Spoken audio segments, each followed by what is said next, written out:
আমার মনু সেই সকাল 9টার সময় ছাদে উঠে আর যাই না, নিচে নামে না, খেতেও যাই না।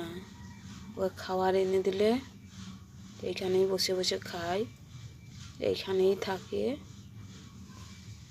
4টা 4:30 বাজলে তখন ওর নিচে নামে। দেখেছ কত খিদাই ছিল। মূলো শাক এনে দিলাম, একটা কফি পাতা এনে দিলাম, দিয়ে এখন খাচ্ছে। বেচারি ঠান্ডায়